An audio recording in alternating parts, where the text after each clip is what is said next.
Jake Bluke had always burned with a longing for something grander, something brighter, something impossible. Even as a child, he'd stare out his bedroom window at the humdrum world and imagine it transformed into the kind of landscapes he painted with his AI tools. For Jake was an artist at heart, an AI artist, true, but not disillusioned by the technology itself. Rather, he was disillusioned with the gray, predictable routines of life that never matched the color-saturated images he created on his computer screen. If he could craft fantasy cities of soaring spires and swirling cosmic skies in his art, why couldn't life imitate that grandeur just a little?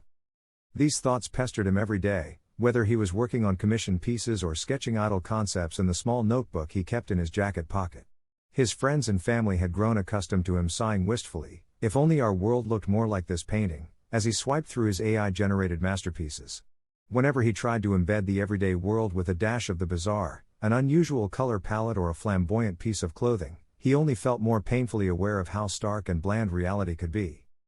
Then one day, in a musty second-hand bookstore that smelled of leather bindings and ancient dust, Jake stumbled upon a curious little instruction manual titled Another Life. It spoke of a realm that you could enter by meditating on a few special words, a realm shaped by your own imagination. Intrigued, and desperate for a place that might reflect his art, Jake wasted no time in trying the manual's instructions at home. What he discovered changed everything. He found that with the right concentration, he could sink into a vivid, alternate universe that moved and breathed around him as tangibly as his own body. This game, as the manual called it, existed solely in the imagination, yet it was more vibrant, more alive, than any dream he had experienced. He could conjure entire cityscapes from his mind, direct their swirling details as easily as he might paint a scene. And among the wonders he wove into existence, there also appeared living, autonomous beings, shadows of himself, aspects of his psyche made manifest. Each time he dove back in, the world felt more solid, each return to reality felt more jarring. By the time he realized he was in over his head, he was addicted. Reality never felt quite as dazzling. And though he recognized that the manual warned against spending too long in another life, he couldn't help himself. He kept going back to shape a superhero-filled realm pulled straight from the most spectacular corners of his creativity, where magic shimmered in every alley and skyscraper, where impossible feats lit the sky with color. Before long, he discovered that leaving grew harder each time, as though the dreamscape wanted to hold him captive. And if he ever truly became trapped, the only hope to escape would be to find a copy of the game manual hidden within the dream. Now, Jake hovered on the brink of staying forever or leaving for good. And on this humid summer night, in his cramped studio apartment with battered walls and flickering overhead lights, he decided to slip away once more. The real world had let him down again, his art was met with lukewarm responses, and his newest painting, a swirling cosmic vista, reminded him too painfully of what reality could never be. The manual rested on his desk, still bearing that quaint, hand-sketched cover. Taking a steadying breath, Jake sank into his threadbare couch, closed his eyes, and murmured the words that let him slip under. When his eyelids fluttered open, he stood at the threshold of a colossal city. He had designed this place over multiple visits. Towering steel and crystal spires soared into a sky the color of twilight, streaked with swirling green and purple nebulas. A network of glowing rails and levitating walkways connected floating platforms, and winged figures in capes swooped overhead, some trailing trails of fire or stardust. Here, the everyday was always extraordinary, a place that echoed his AI art's best creations. And here, Jake possessed the very powers he'd dreamed of giving himself in a superhero story, the ability to teleport in bursts of emerald light, and the gift to heal others with a glowing palm. The city thrummed with life, alive to the tune of cosmic energies and swirling magic. As soon as Jake stepped onto a translucent walkway, a ripple of excitement coursed through him. This was the place he loved, far from the dullness of real-world supermarkets and tax forms. He took a moment to soak in the vibrant neon signs, each displaying stylized hero logos or advertising fantastical potions. The air smelled of ozone and something sweet, like candied fruit from another planet. Faintly, he could hear the rush of a rapid monorail overhead and the hum of citizens in lively conversation. Yet almost on cue, chaos erupted from somewhere in the distance.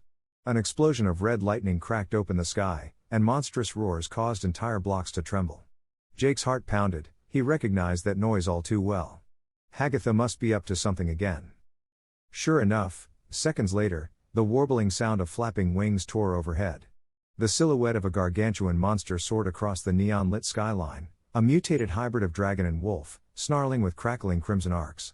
On its back stood a slim, robed figure with wild white hair that spilled over her hunched shoulders. This figure shrieked into the wind, a cackle that echoed with 1,000 unsaid threats. Hagatha, Jake muttered under his breath. He felt a pang of guilt. Hagatha was his own shadow, the embodiment of his love for escapism and his resentment toward a mundane world.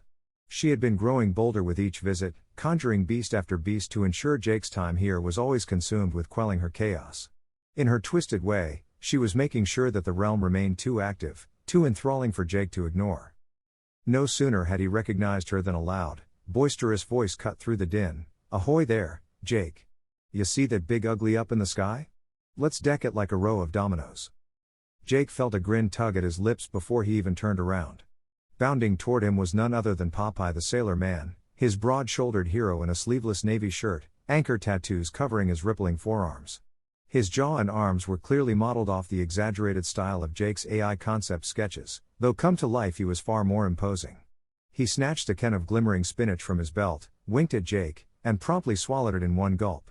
"Hoo boy, that's the ticket," Popeye roared, energy swirling around him in a navy and green aura. "Let's give that monster a knuckle sandwich it won't forget." Jake nodded, summoning emerald sparks to his fingertips. "Let's do it, but we need to get the civilians out of the way. I'll handle rescue and healing while you bring the muscle." Popeye clenched his fists. "You betcha, pal." He crouched, then launched skyward in a single bound, fists raised to meet the monstrous threat head-on. A moment later, another voice echoed across the walkway, calm yet laced with urgency. "Jake, do you see how many bystanders are in danger?" Jake turned to see Olive Oyl, the side of him that believed in finding magic in the mundane. Tall and poised, she wore a sleek, charcoal gray blazer over practical cargo pants, her short black hair neatly framing a face perpetually caught between concern and optimism. She was the gentlest of his shadows. "This city's going to collapse under these battles," Olive said, scanning the horizon where Popeye was already clashing with the monster. Jake's chest tightened with conflicting emotions. Here he was, reveling in a world of superpowered mayhem, while Olive reminded him that there were consequences to consider, even in a universe of imagination. "We have to protect them," he said firmly. "Let me handle evacuations. Can you find a way to calm the monster without fueling Hagatha's chaos?" Olive nodded, her eyes reflecting a cool, silver glow. "I can try tapping into the city's environmental wards. But Popeye might not appreciate me interrupting his big fight." Jake teleported to her side in a blink of emerald light, resting a hand on her shoulder. "Try anyway, Olive. We can't keep letting these fights destroy everything. There has to be a more measured approach." She squeezed his hand, a flicker of relief in her eyes. "All right. I'll do what I can." Then she dashed off through the swirling crowd, weaving a subtle thread of magic from her fingertips to coax the environment around them. Jake inhaled deeply. In the distance, he heard Popeye's triumphant shout, thundering spinach smash. The sky lit up with a wild explosion as the wolf dragon reeled back, roaring in pain. Hagatha's shriek pierced the night air, and arcs of crimson lightning rained down like twisted confetti. The blowback rattled windows, cracked roads, and sent terrified citizens scattering. Jake teleported from street corner to street corner, seizing frightened civilians by the arm and instantly whisking them to safer zones. Each teleport left him slightly breathless, but he pressed on. He found injured individuals pinned under fallen neon signs or battered by stray energy beams. With a simple touch, he'd let emerald healing light flow from his hands, closing gashes and mending broken bones in seconds. "Divine restoration," he shouted, the words shaping his intent into glimmering reality. The wounded shuddered, eyes wide with awe as their injuries knitted back together. Even as he worked, Jake felt a twinge of that old frustration. This world, the one he'd dreamed up, was so spectacular, so full of color and excitement. Why couldn't the real world be more like this? But a subtle voice in the back of his head, maybe Olive's, reminded him that constant epic battles could cost real lives if carried into reality. And that the line between spectacular and destructive was razor thin. High above, Popeye clung to the monster's ridged back. "Kyanite crusher," he yelled, jamming both fists down onto the creature's spine. The blow unleashed a shockwave that rattled the nearby buildings. The monster howled, twisting in the air and swiping at Popeye with a massive claw. Jake watched in alarm as the two grappled mid-flight, black smoke and crackling red lightning swirling around them. Hagatha floated nearby, cackling in shrill delight. Her tattered black robe snapped in the gusts of energy. Yes, fight to your heart's content," she screeched. All the more reason for Jake to stay here and keep trying to fix the chaos. She raised her staff, a twisted ebony rod topped with a pulsating orb, and unleashed a volley of dark magic that peppered the city below. Wherever the blast struck, monstrous sprouts of bramble or thorny vines tore through concrete, turning the streets into a hazardous tangle. Jake teleported to the top of a half-collapsed skyscraper and glared at Hagatha. "Why do you do this?" he shouted against the din. "This city doesn't have to be in constant peril." Hagatha's eyes blazed, a swirl of desperation mingling with mania. "If there is no grand disaster for you to solve, you won't stay, Jake." She hurled another blast of red lightning that barely missed him. "I refuse to let you go back to that dreary world, you'd hate it there anyway. Our realm is so much richer, so much more like the art you want to see come to life." Jake teleported again, reappearing behind her. "And if my real body wastes away?" he demanded, voice trembling. "You do realize that if I die in my sleep, this world goes dark, too? We'll all vanish." Hagatha hesitated, just for a moment. Her features wavered, revealing a split second of genuine worry. Then she snarled, gripping her staff tighter. "I'll think of a way to keep you alive. We'll figure it out. Just stay." Before Jake could respond, Popeye came hurtling down from above, slamming into the rooftop in a crouch, bits of monster scale clenched in his hands. That big lizard wolf's getting riled up something fierce. He barked. "We need to knock it out quick like, or the whole block's coming down." Jake looked back at Popeye. "Right. Hagatha's not going to let up. We've got to contain both her and that beast." Popeye cracked his knuckles and let out a broad grin. "Well then, no time for fancy maneuvers. Let's ring its bell. Spinach Storm Haymaker." With that, Popeye launched himself back into the air, trailing swirling streaks of navy energy. Jake watched the audacious move with mixed awe and alarm. Popeye was unstoppable in combat, but not one for subtlety. Far below, Olive Oil had managed to calm part of the chaos. With her arms raised, she channeled the city's magical infrastructure, clever runes carved into streets and structures by Jake's subconscious design, to create a shimmering barrier around a cluster of frightened citizens. She could be seen instructing them, her calm voice lost in the distance, yet her gestures reassuring. Jake scanned the horizon, searching for a strategy to end this quickly without mass destruction. That was when the battered copy of Another Life flickered in his mind. He remembered the manual's dire warning: if you got stuck, the only escape was to locate the manual within this alternate universe. But he'd never truly needed to search for it here, he'd always willingly left. Now, though, the pull to remain was stronger, and the city was on the brink. If he allowed Hagatha's siege to continue, he might find himself too enthralled to ever go back. Or, worse, physically unable. A thunderous crash snapped his attention back to the monstrous shape. Popeye's haymaker had indeed landed, slamming the beast into the street with enough force to crack pavement for blocks. Cries and gasps echoed from the fleeing crowds, but Jake's heart clenched when he saw that the beast still twitched, not entirely defeated. Hagatha descended in a swirl of robes, staff raised overhead, chanting something incoherent but ominous. Immediately, the beast's horns flared with new energy, arcs of red electricity dancing between them. It started to rise. Jake teleported into the chaos, right by Popeye's side. "We need a final move," Jake panted. "Something to neutralize the creature without obliterating half the city." Popeye's eyes flickered with raw excitement. "Ain't no final move I can't handle, buddy." He raised a battered can of spinach with a wink. But Jake laid a hand on his bulging arm. "No, Popeye, wait. This might require a different approach. We need to disrupt the link between Hagatha and that monster." Swooping down from a pile of debris, Olive Oil joined them. She was breathing hard, a thin film of dust coating her usually pristine blazer. "She's controlling it with her staff, or maybe with that orb," Olive said, studying the monster warily. "If we break that connection, we might free it." Popeye simply grinned.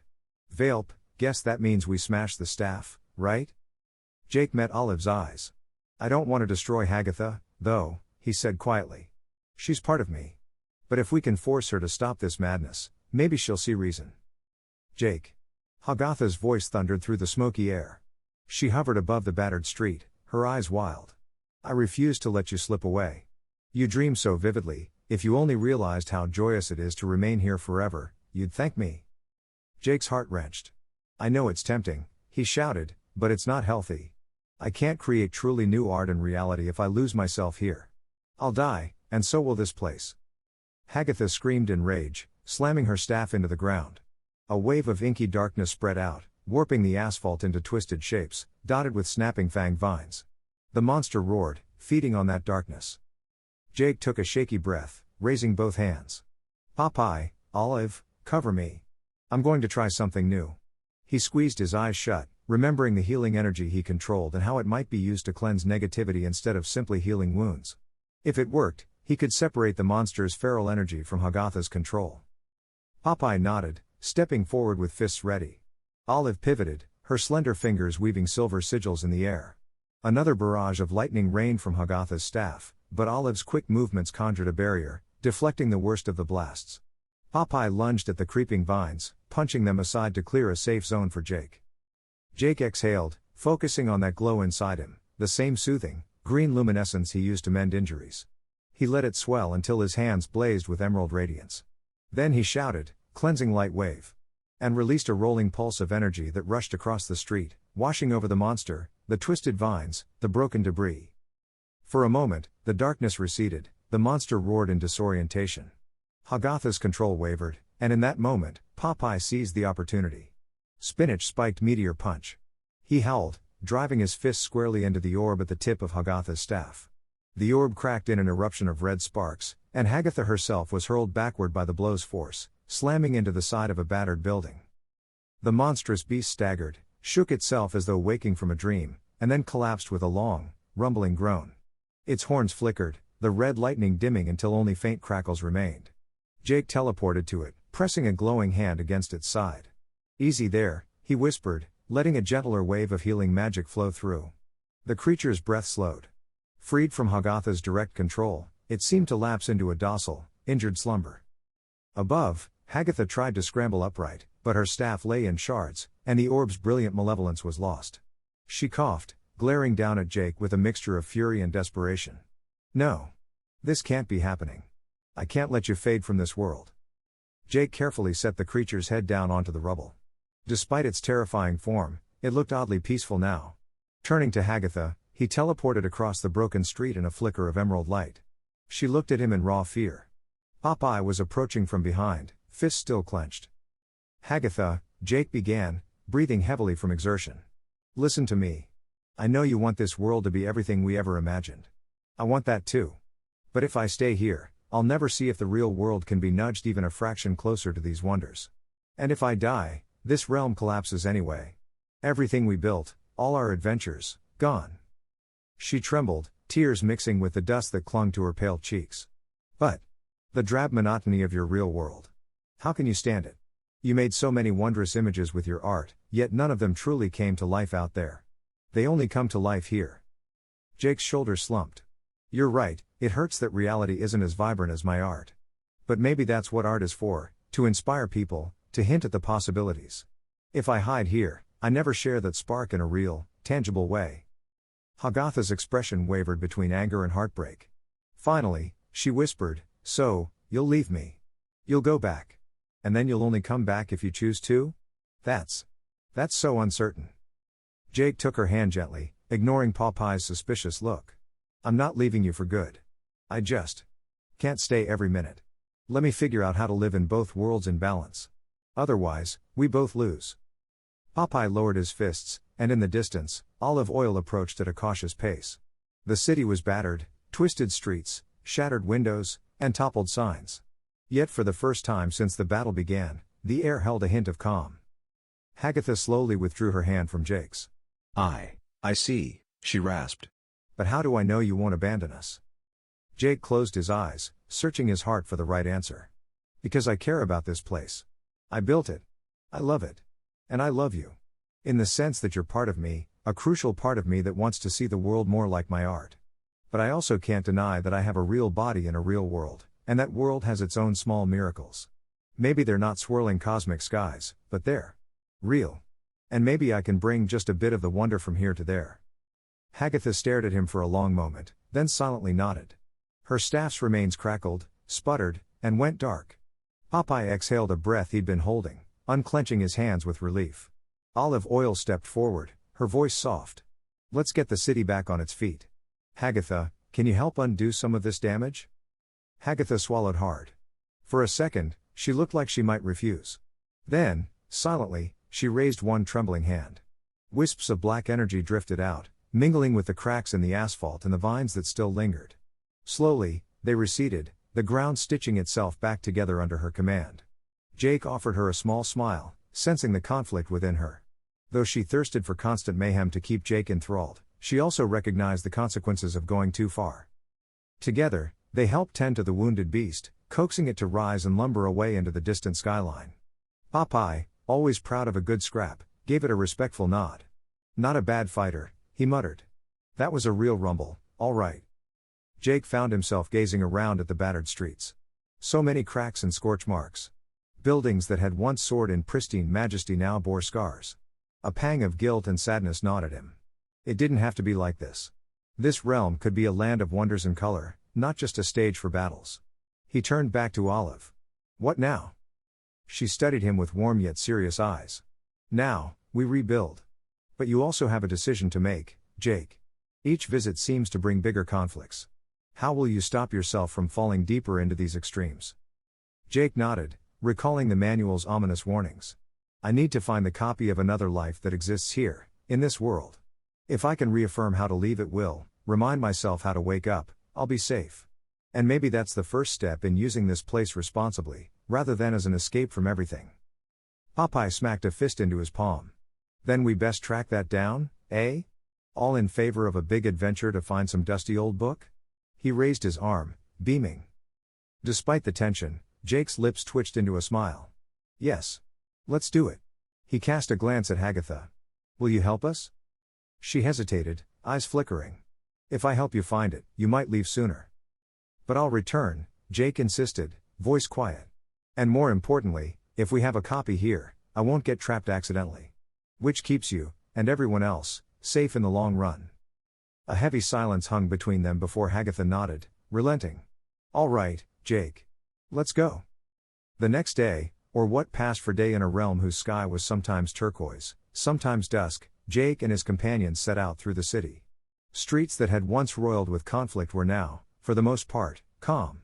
Repairs moved quickly under the city's built-in magical designs. Jake's subconscious had modeled the place on concepts from his art, which meant architecture could reshape itself in the blink of an eye if guided properly.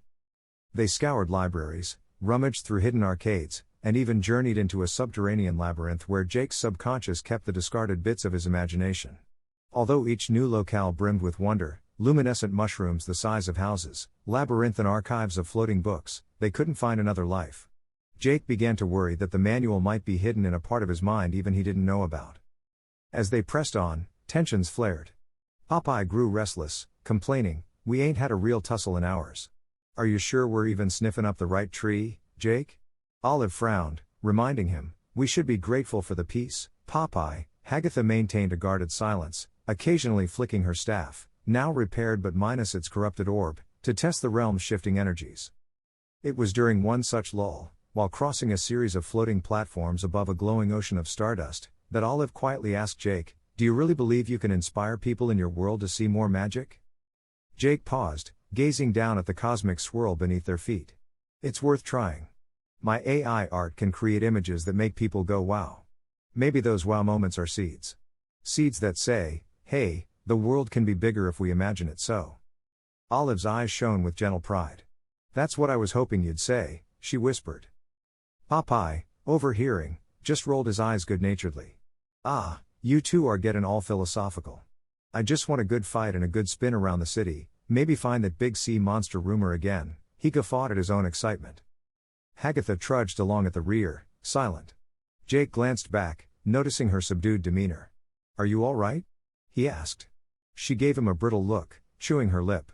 "I'm fine. Let's keep going." As they traversed the next set of platforms, the path led them to a grand coliseum suspended in mid-air, a place Jake only vaguely remembered designing. Intricate arches formed from swirling glass soared overhead, and the seats were carved out of floating pillars of translucent crystal. A haunting hush pervaded the arena, as though it had not seen use in ages. They stepped inside, expecting emptiness. Instead, at the center of the coliseum floor, Jake spotted something that made his heart skip, a pedestal. And on that pedestal sat a slim, battered booklet with a familiar hand-drawn title. Another Life, the very manual he sought. Without hesitation, Jake teleported across the arena, appearing beside the pedestal in a burst of emerald light. Popeye, Olive, and Hagatha followed on foot, crossing the coliseum carefully. Jake reached out, hand trembling. "This is it," he breathed. This is how I can keep from being trapped. And it'll help me come back. Safely. The moment his fingertips brushed the cover, a deep rumble shook the Colosseum. Dust drifted from the arches, and cracks formed in the crystal pillars. Popeye tensed, fists up. "We got company?" he growled. Sure enough, from the far side of the arena, a robed figure emerged, like a tall silhouette flickering in and out of existence. Its face was hidden behind a blank mask with only slits for eyes. In a voice that echoed like distant thunder, it spoke, "Jake Bluke. You seek the manual, but are you prepared to confront the raw power of your own doubts?" Before Jake could question it, the figure raised an arm. Magic pulsed in the air, and illusions of surreal beasts formed around them, gargantuan serpents woven from luminous ink, mechanical golems that trudged forward with clanking footsteps. Each was an embodiment of some creative fear or worry Jake had repressed. Popeye's eyes gleamed with excitement. "Now that's what I'm talking about. Let's smash 'em." He shot forward, fists blazing with navy energy. Olive moved to Jake's side, carefully channeling her silver magic to deflect the illusions that snapped at them. Hagatha hung back, uncertain, staff gripped tight. Jake hurriedly tucked the manual into his satchel. He didn't want it damaged in the fight, and maybe the illusions were a final test to see if he truly deserved the knowledge. "All right," he muttered, "let's do this." One serpent lunged, swirling with spattered neon color as if lifted from a half-finished AI painting. Jake teleported above it, summoning an emerald orb in his palms. "Emerald burst," he shouted, launching the orb downward. It struck the serpent's head, splashing it with glowing energy that tore through the illusion. The serpent screeched, dissolving into bursts of color that rained down like confetti. Below him, Popeye was already letting out one war cry after another. "Spinach-fueled flurry," he bellowed, driving a rapid series of punches into a mechanical golem. Each impact reverberated through the Colosseum, sending shockwaves of green energy that dented the golem's metallic body. In seconds, it collapsed, disintegrating into shimmering dust. Olive, meanwhile, danced between illusions, quietly chanting, "Gentle rejection," a technique she used to unravel illusions by methodically subtracting their unnatural elements. Each time she touched an illusion, a silver glyph formed, siphoning off the illusion's power. One by one, they unraveled, melting away into the flickering air. Across the arena, Hagatha stared at a particularly large chimera illusion, a lion with swirling dragon wings, its body wreathed in swirling black flame. She trembled, staff raised. Jake noticed she hesitated to unleash another wave of destructive magic. "Hagatha," he called. "Try to contain it, don't let it run wild." She set her jaw, uncertain. Summoning a swirl of black energy, she thrust her staff forward. "Creature's collar," she shouted, weaving black ribbons that lashed around the chimera's neck. The lion-dragon roared, thrashing, but slowly the ribbons coiled tighter. In a flurry of distorted sparks, the illusion was strangled out of existence. Jake landed beside her. "Nice job," he said softly. Hagatha tightened her grip on the staff, face unreadable. For a heartbeat, Jake sensed that she felt no satisfaction in helping, only fear that it would lead him closer to leaving. Yet the illusions kept coming, conjured by that robed figure. Dozens of them swarmed the arena, swirling with shapes and colors that mirrored corners of Jake's imagination. Some illusions had the fragile grace of a pastel painting, others the harsh lines of a dark sci-fi concept. Each was a representation of a different piece of Jake's creativity, and a different fear that kept him from bridging the gap between his art and reality. "Don't falter," Popeye yelled, smashing through a row of illusory shapes like they were mannequins. "We got this." He popped another can of glowing spinach, taking in the swirling energy that crackled around his arms. Jake teleported from vantage point to vantage point, throwing bursts of emerald healing energy to soothe Olive's or Popeye's wounds whenever they took a hit. The illusions might not be fully real, but their strikes still burned or lashed out with force. And always, Jake glimpsed that robed figure at the Colosseum's far edge, orchestrating the illusions with calm, methodical gestures. At last, Olive managed to corner the figure, silver glyphs spinning around her hands. "Enough illusions," she commanded, voice steady. "We're ending this." The figure inclined its head. "Your convictions are strong. Show me if you can truly harness your creativity without being consumed by it." It raised its arms, and the illusions converged for one final charge, a chaotic storm of shapes, colors, and monstrous roars. Jake stood in the center of the arena, Popeye and Hagatha on either side, Olive just ahead. He clenched his fists. "It's time we finish this together," he muttered. "We can't keep fighting illusions that come from my own mind. If I truly want to prove I won't be lost in escapism, I need to unify all sides of myself." He glanced at Popeye, the embodiment of his hunger for adventure and epic fights. Then at Olive, his desire to find everyday magic and be cautious. And finally at Hagatha, his deep longing to escape the mundane at all costs. "We do this as one," he said, voice rising with determination. "No more contradictions." Popeye cracked a grin. "I'm with ya, buddy." Olive's eyes sparkled with empathy. "We stand together." Hagatha swallowed. "Fine," she said quietly, mustering her strength. "But don't forget your promise." Jake nodded. "I won't." Then he raised both hands, focusing on that swirling emerald aura. "Team Triumph Fusion," he roared, an over-the-top name that felt right in the middle of this cosmic chaos. Popeye and Hagatha poured their energies toward him, navy light from Popeye, black swirling ribbons from Hagatha. Olive stepped forward, weaving her silver arcs into the mix. All of it flooded into Jake, saturating the air with prismatic brilliance. The illusions crashed forward. And met a solid wall of combined power. A blazing pillar of multi-hued energy erupted skyward, annihilating the illusions in a dazzling burst that washed the entire Colosseum in a sea of radiant light. Jake felt the energy rush through him, not as a destructive force, but as a unifying wave, reconciling the different corners of his imagination into one cohesive beam. The illusions dissolved, drifting like embers into the swirling sky. The robed figure lowered its arms, head bowed, silent. Moments later, it, too, faded into mist, leaving behind only a single whispered phrase, "Go forth." In balance. For a few seconds, no one in the Colosseum spoke. They stood in a circle, panting, hearts hammering. Then Popeye let out a triumphant whoop, punching the air. "We sure clobbered 'em, mates." Olive collapsed to one knee, catching her breath. "That was intense," she murmured, smiling faintly at Jake. Hagatha said nothing, but her shoulders relaxed visibly, and her stance lost some of its tension. Jake retrieved the battered manual from his satchel and gingerly opened it. This time, instead of cryptic runes, he found clear instructions on how to come and go freely, how to anchor himself in the real world, how to ensure that his visits to another life weren't indefinite. Relief surged through him. At last, he held a true safeguard against losing himself in escapism. He turned to his companions. "I have what I need," he said softly. "I can go back. But I promise, I'll return in a healthier way. A way that doesn't leave chaos behind or tear me away from making real changes in my own world." Popeye gave a lopsided grin, wiping sweat from his brow. "Well, me and the city's folks'll be here, keeping it lively for you." Olive offered a gentle smile. "I hope you'll share some of our wonders with that outside world, in your art and daily life." Hagatha frowned, hugging herself. "Just make it soon," she muttered. "I don't want to fade into nothing. And I still want my excitement." Jake carefully slid the manual into an inner pocket, stepping closer to Hagatha. "You're part of me. You'll never truly fade," he reassured her. "But yes, I'll come back soon. This realm is too important for me to abandon." A hush settled as he glanced around at them, Popeye, Hagatha, Olive, and at the Grand Colosseum. This was the apex of his imagination come to life. But he couldn't stay in it forever, nor did he want to. The real world deserves some of that spark, too. Closing his eyes, he recalled the instructions for leaving. Focus on your true body, your own breathing, the weight of your limbs, the subtle sounds of your surroundings. He murmured the words. "I release my hold on another life and awaken to my reality, yet remain connected in spirit." The Colosseum's vibrant colors dimmed.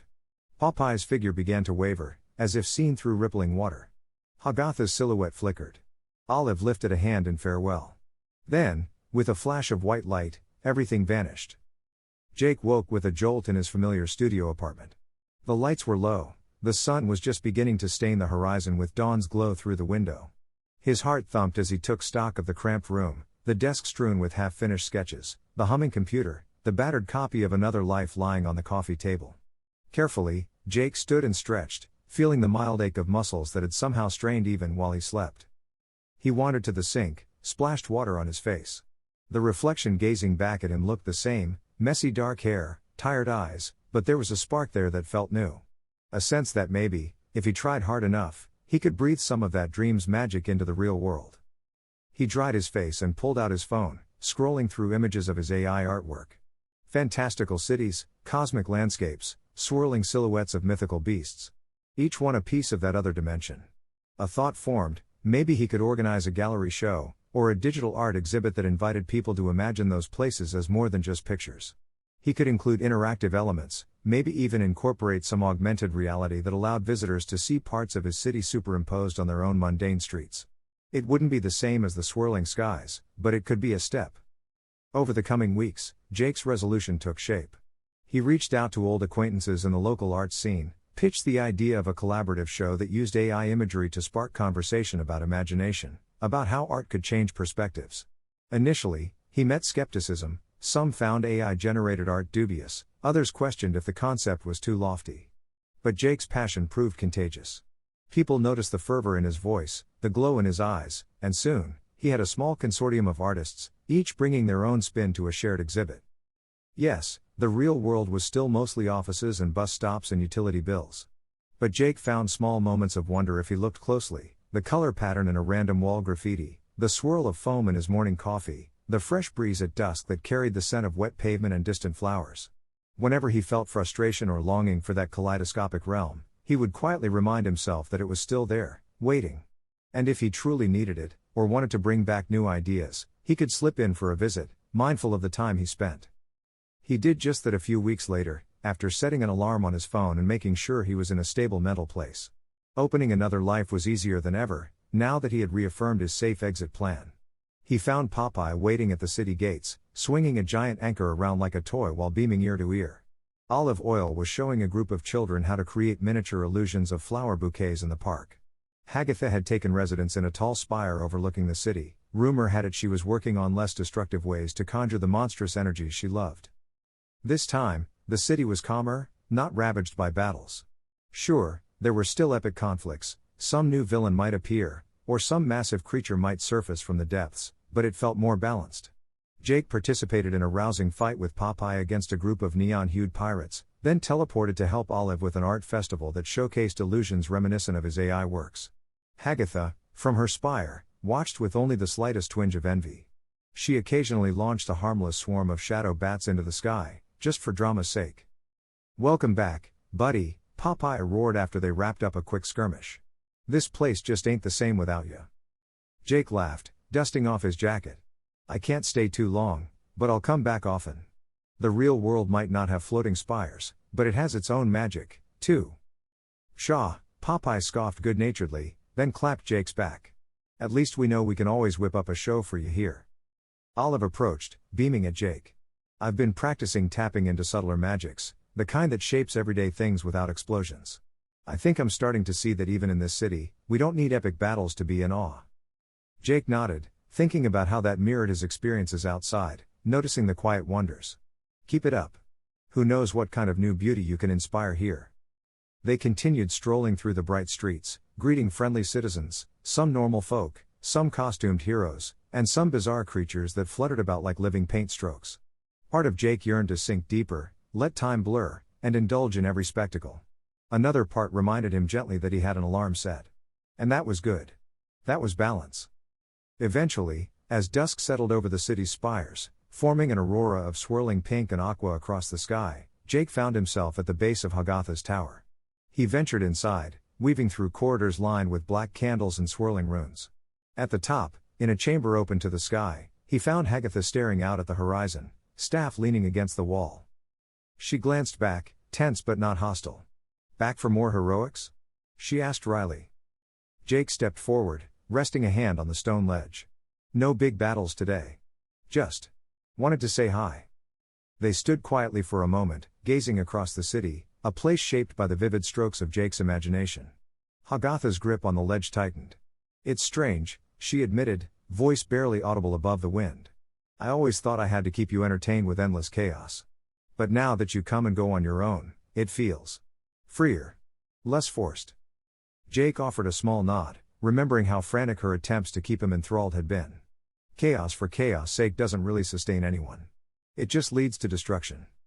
She closed her eyes. "Will you truly keep returning?" Jake gave her a reassuring smile. "As long as I'm able. I can't promise how frequently, but I'm not abandoning what I've created here. I'm not abandoning you." Hagatha let out a breath. "I suppose I can live with that," she murmured. A ghost of a smile tugged at her lips. "Just remember, try to bring some of that magic you crave into your world. You're right, if you do, you'll want to show it off here, too." Jake laughed softly, leaning his arms on the ledge. Deal. In the real world, time marched on. Jake threw himself into finishing his collaborative art exhibit. Inspired by his journeys in another life, he added new pieces. He painted Popeye standing triumphant amid swirling cosmic waves, olive oil gently rearranging city lights to form patterns of beauty, and even a moody rendition of Hagatha summoning black flame. He created interactive art filters that overlaid illusions of floating platforms or neon vines onto the local streets when viewed through a phone camera. And though it wasn't the same as truly conjuring illusions, it stirred the imagination of the people who came to the exhibit. On opening night, Jake watched visitors drift from piece to piece, eyes shining with curiosity. Some asked him where he got his inspiration. Others marveled at how seamlessly his AI-driven visuals blended with the sense of a deeper narrative. And many commented on how it made them see their city in a new light, just a bit more magical, a bit more surreal. Jake felt a rush of gratitude. This was what he'd always wanted, not to scorn the real world for its lack of cosmic wonder, but to bring his own wonder into it. To share that spark. A small child tugged on his jacket, eyes wide, pointing at a painting of the floating Colosseum. "Is that place real?" she asked, breathless. Jake smiled. "In a way," he replied gently. "But you can imagine it just as well, and that's half the trick to making it real." The child beamed, nodding eagerly before running off to stare at the next piece. Jake turned back to his exhibit, heart swelling with hope. Perhaps he couldn't instantly transform the world into the swirling spectacle in his head. But he could help others see glimpses of it, and that was a start. Maybe, over time, it would lead to real innovations, more creative architecture, more willingness to see magic in everyday life. That night, he returned home feeling more content than he had in years. The battered manual for another life sat on his coffee table. He picked it up, flipping through the pages. Within, the instructions now seemed less like a cryptic trap and more like a gentle invitation, a guide to the dream. He closed the manual, set it aside, and lay down for some rest. He had an alarm set for the next morning. He was meeting with a local youth arts program that wanted to collaborate on an imagination day in the city. As he drifted off to sleep, he felt the tug of that other place. He could see, in his mind's eye, Popeye leaning on a street lamp under the starry sky, arms folded impatiently. Olive Oil maybe leading a quiet walk along a newly rebuilt avenue. Hagatha perched in her tower, scanning the horizon for the next surge of excitement. All waiting. All ready for his return. And he would come back, but on his terms, able to walk between worlds without losing himself in either. Jake Bluke no longer felt that gnawing disappointment every time he glanced out his real window and saw a plain cityscape. Sure, it wasn't perfect, and it certainly wasn't as epic as the realm he could visit in another life. But, bit by bit, he was infusing it with that glow. One painting, one idea, one step at a time. And that, in itself, felt like the greatest adventure of all. When sleep finally claimed him, he didn't vanish in a surge of desperation or the guilt of running away. Instead, he stepped into another life with a spirit of shared curiosity, excited for the next wild escapade, but also looking forward to waking up and weaving whatever he discovered back into the tapestry of the real world. In that balance, he found the spark he'd been seeking all along, the knowledge that maybe, just maybe, the line between ordinary and magical was as thin as a page in a sketchbook, waiting for someone, like Jake, to color outside its edges. And if he did so well enough, there was no telling how fantastical both worlds could become.